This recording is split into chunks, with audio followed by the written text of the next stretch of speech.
정치톡 시작하겠습니다. 문재인 정부의 독선이 외국 언론으로부터도 신랄한 비판을 받았습니다.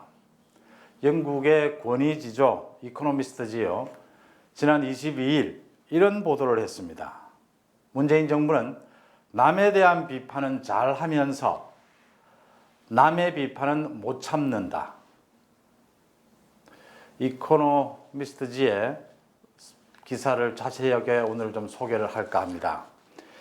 문재인 대통령은 지난 정부보다 평등하고 개방적이며 다른 의견에 관대할 것을 약속한다며 취임했지만 이런 좋은 의도가 시들어가고 있다. 이렇게 포문을 열었습니다. 외국 언론으로부터도 이런 비난, 비아냥을 듣는 게 참 부끄러운 일이긴 한데요. 국내 언론이 지금 좀 불완전하기 때문에 제가 굳이 이 외국 언론의 기사를 소개를 합니다.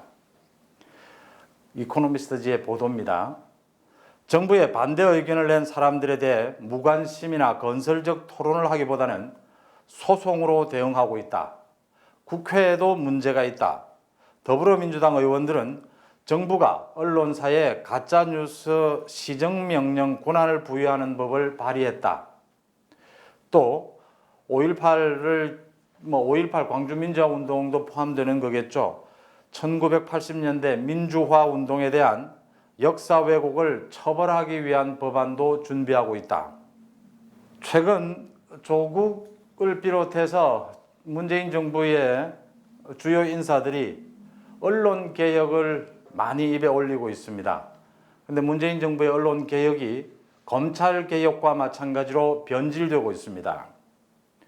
검찰개혁, 언론개혁 모두 문재인 정부에서는 인권보호를 우선 가치로 해서 개혁이 필요하다고 주장을 하고 있는데 사실은 검찰개혁이 공정한 권력형 비리에 대한 엄격한 수사에 막기 위해서 검찰개혁을 주장한다라고 변질되었다, 이런 주장과 마찬가지로 언론개혁도 문재인 정부에 대한 비판의 목소리에 재갈을 물리기 위해서 언론개혁을 하고 있다.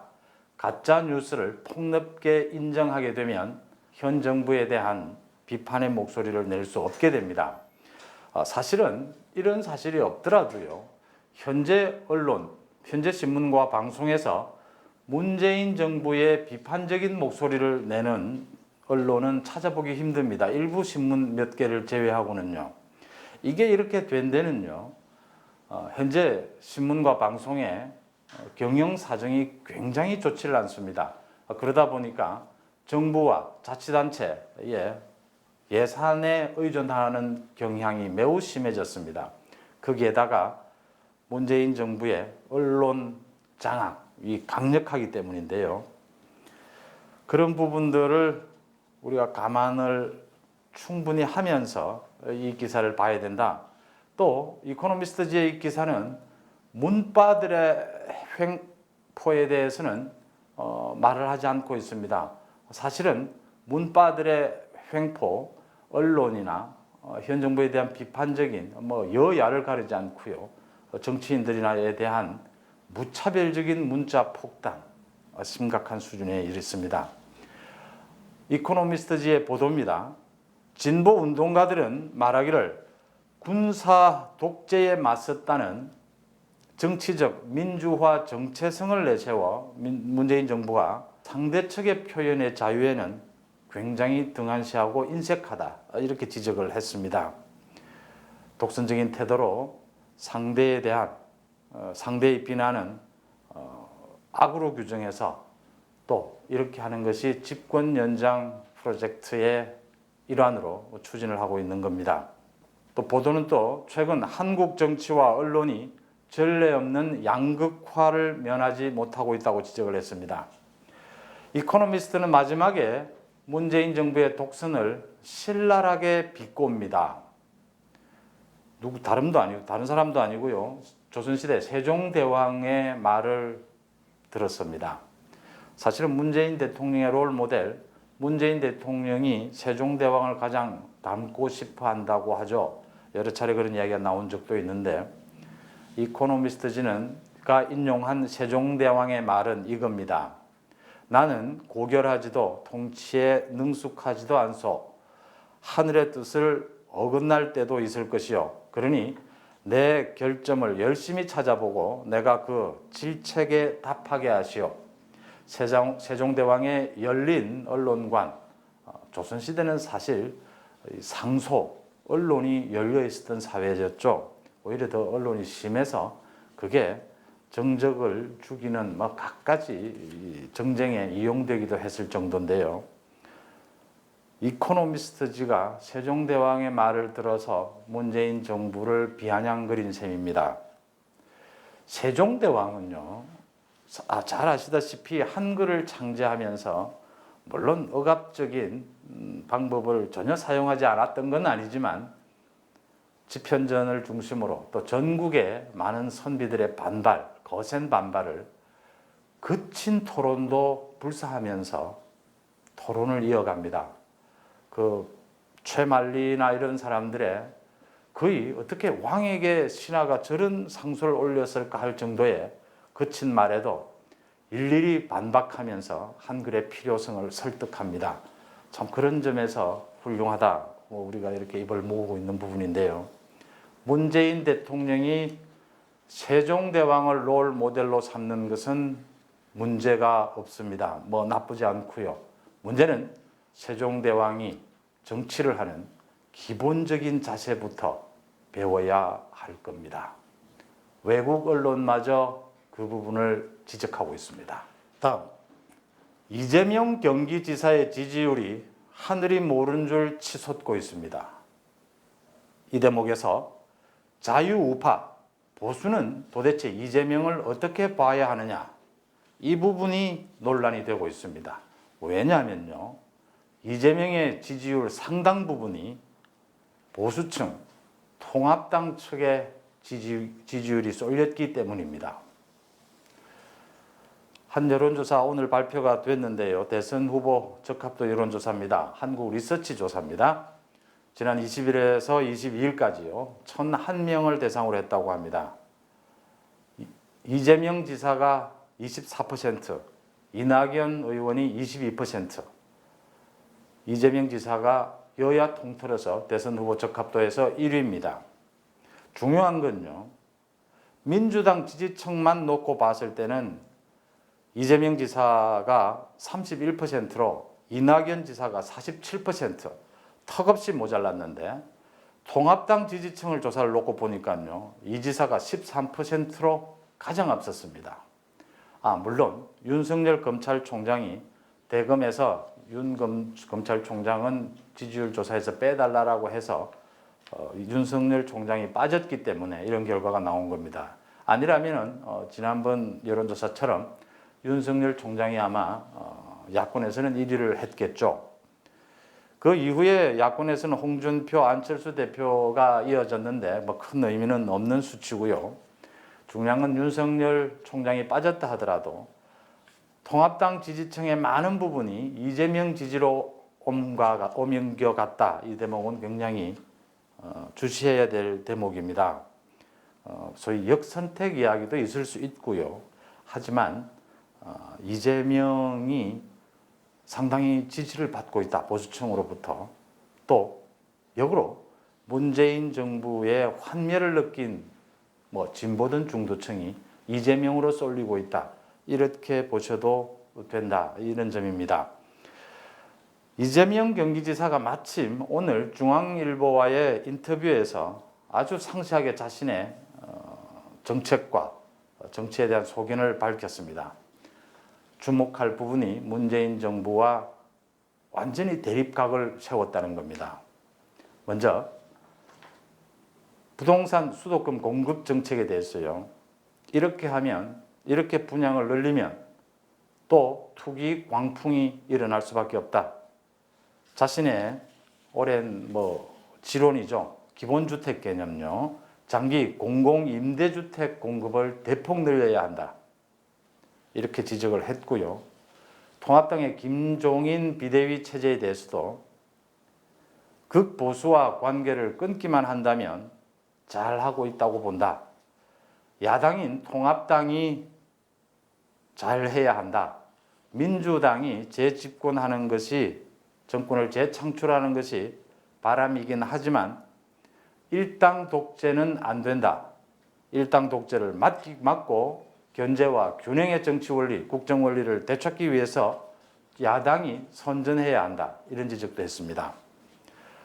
또 자신에 대한 포퓰리즘 정책 아니냐, 포퓰리스트 아니냐라는 지적에 대해서 기득권이 아닌 일반 국민을 대상으로 인기를 얻기 위해서 하는 정치가라는 건 인정을 하겠다. 하지만 내가 펼친 정책 중에 국민에게 피해가 간 게 뭐가 있느냐, 뭐 이런 반박을 했습니다. 최근 다시 재난지원금, 2차 재난지원금을 지급하자를 놓고 정부, 여당, 야당 다 정책 생각들이 엇갈리고 있는데요. 이재명 지사는 또 전 국민에게 골고루 지급하자라고 주장을 합니다. 국민에게 피해를 줄 수 있는 부분이죠. 예산을 낭비 부분이 발생을 한다든지요. 또 지금 홍남기 부총리 이야기에 따르면 이제 제2차 국민재난지원금을 지급하기 위해서는 전 국민, 지난 1차 때와 같이 12조 규모를 만들기 위해서는 이제는 국채를 발행할 수밖에 없다 이런 얘기인데 이런 건 따져봐야 될 부분입니다. 결국 인기에 영합한다. 인기를 생각하지 않은 정치가는 없죠. 근데 포퓰리스트에 대한 비판이 있는 것은 인기만을 생각할 경우에 책임감 있는 정치 지도자가 아닐 수 있다는 겁니다. 책임감이 결여될 수 있고 그것은 국민에게 피해가 고스란히 갈 수밖에 없는 대목이죠. 또 문재인 정부에서는 기본소득 이전에 전 국민 고용보험을 주장을 하죠. 이거에 대해서도 분명히 이재명 지사가 반박을 합니다. 고용보험은 이제 한물 지나간 얘기다. 이제 노동의 시대가 아니다. 4차 산업시대는 고용보다는 기본소득이 전제가 돼야 가능하다. 일자리 창출로는 지금 이 문제를 답을 찾을 수 없다. 이런 지적을 했습니다. 또 이재명 지사가 중요한 지적을 했는데요. 이 문재인 정부를 겨냥한 겁니다. 진영 논리에 대해서 내 편이면 다 옳고 저쪽 편이면 다 틀렸다는 식의 진영 논리는 나라를 망친다. 정치권이 선의의 경쟁을 해서 야당도 상당한 세력을 확보해서 균형과 견제를 할 수 있어야 한다. 이재명 지사가 이렇게 문재인 정부의 각을 세우는 것은요, 자신도 말했다시피 자기는 국민의 지지를 받지 못하면 설 자리가 없기 때문입니다. 그게 보수가 됐든 진보가 됐든요. 통합당 지지층 또 보수 지지층도 그 부분을 꿰뚫고 있는 것이죠. 현재 통합당의 유력한 윤석열 총장은 제외할 수밖에 없는데요. 유력한 대선 후보가 없는 마당에 이재명의 존재감도 필요하다 이렇게 보는 거죠. 왜냐하면 지금 중요한 것은요. 문재인 정부에 대한 견제입니다.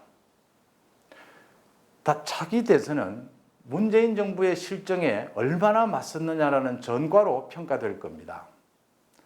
안철수 대표가 진중권 교수와 손잡고 문재인 유튜브를 통해서 문재인 정부의 실정에 거세게 비판하고 있는 것도 그런 거라고 봅니다. 빨리 통합당 쪽에서도 문재인 정부, 문재인과 정면으로 맞설 수 있는 후보가 나와야 하고요. 이재명도 그런 점에서 자신의 정치적 입지를 모색하고 있다. 이렇게 봅니다. 좀 많이 나간 얘기가 될 수도 있겠지만요. 내년 3월이 되겠죠. 여권의 민주당 쪽에 대선 후보 경선 과정에서 민주당이 쪼개질 수도 있고 정치는 생물이니까요. 또 어떤 정계 개편이 일어날지도 모릅니다. 어차피 안철수나 또 많은 지금 통합당 이외에 다른 당에 있는 분들도 전체가 큰 틀에서 합쳐야 된다 이런 얘기가 나오면 이재명도 그 중에 한 사람, 한 후보로 거론될 수도 있다. 이런 점에서 문재인 실정에 정확하게 맞설 수 있는 사람, 또 앞으로 보수 중도의 큰 틀에 합류할 수 있는 사람, 그런 사람으로서 이재명이 꼽힐 수 있다. 그럴 가능성이 있다. 이런 얘기를 드려봅니다. 코로나 전국에서 다시 문재인 정부와 민주당에 대한 지지율이 예전 수준을 회복해가는 조짐입니다. 그러자 통합당과 소위 극우 세력과의 관계를 어떻게 정립해야 되느냐라는 문제가 논란이 되고 있습니다. 이 지금 지난 리얼미터 오늘 발표 조사입니다. 지난 18일부터 나흘간 2,511명을 대상으로 조사를 한 결과인데요. 대통령의 국정수행 지지도가 46%, 부정이 더 많습니다. 부정은 50%. 또 통합당이 앞섰었죠. 그런데 민주당이 뒤집어서 민주당이 39%, 통합당이 35%. 코로나 불안 심리가 확산되면서 리얼미터의 분석입니다. 확산되면서 국민들의 지지율이 다시 회복이 되고 있다는 거고요. 통합당이 크게 잘못한 부분은 없지 않나 보입니다. 잘못한 부분이 있다면 전광훈 목사와의 논란 이런 부분입니다. 여기서 한번 주목해 봐야 될 것이요. 이번 지지율에서 지역별로 가장 크게 출렁인 곳이 부산, 경남과 호남입니다. 거의 7% 가까이가 현 정부에 대한 지지율이 올랐는데요. 호남은 또 그렇다 치고요. 부산, 경남은 문재인 정부에 대한 지지율 변화가 굉장히 극심한 지역입니다. 굉장히 예민했다는 이야기죠. 그 반응이. 이렇게 반응한 데는 여러 가지 이유가 있겠지만 중도층의 변화를 저는 꼽고 싶습니다. 결국 통합당의 문제라고 본다면 통합당이 극우냐 또는 아스팔트 보수냐 이런 전체적인 그림으로 또 전체적인 이 아웃라인으로 민주당의 프레임에 말려들 이유는 전혀 없다. 이번 사태만 해도요. 전광훈 목사, 김문수, 차명진 전 의원들의 언행에는 문제가 있었습니다. 이건 보수다 진보다를 떠났어요. 사실은 성령의 이름으로 코로나를 치유할 수 있다 이런 얘기는 국민들 입장에서는 받아들이기가 힘들죠. 합리적이지 않다는 얘기입니다. 또 이 코로나 검역에 좀 비협조적인 태도들, 언행들, 이 개인의 문제로 그때 정말 정치는 타이밍이지 않습니까? 정확하게 선을 그어주고요. 이분들에게 극좌나 좌익 또 진보에서도 이렇게 막말하는 사람들이 많습니다. 이거는 막말이냐 아니냐, 합리적이냐 비합리적이냐 문제로 선을 그어야 되는 부분들이다. 과거 같이 보수의 진영에 있었다고 해서 또 과거 민주당도 마찬가지지 않습니까? 과거 진보 진영에 같이 있었다고 해서 그 사람들이 잘못, 일탈까지 모두 안아야 된다는 건 부적절한 거죠. 물론 민주당이 책임 떠넘기기를 한 부분이지만 그런 부분에 대해서 정확하게 통합당이 선 긋기가 필요하다. 저는 그렇게 생각을 합니다. 요즘 들어서 조금 소규모긴 하지만 구독자도 늘어나고 또 많은 분들이 댓글을 달아주셔서 제가 좀 힘을 내고 있습니다. 앞으로 더욱 열심히 하겠습니다. 정치톡 여기서 마칩니다. 고맙습니다.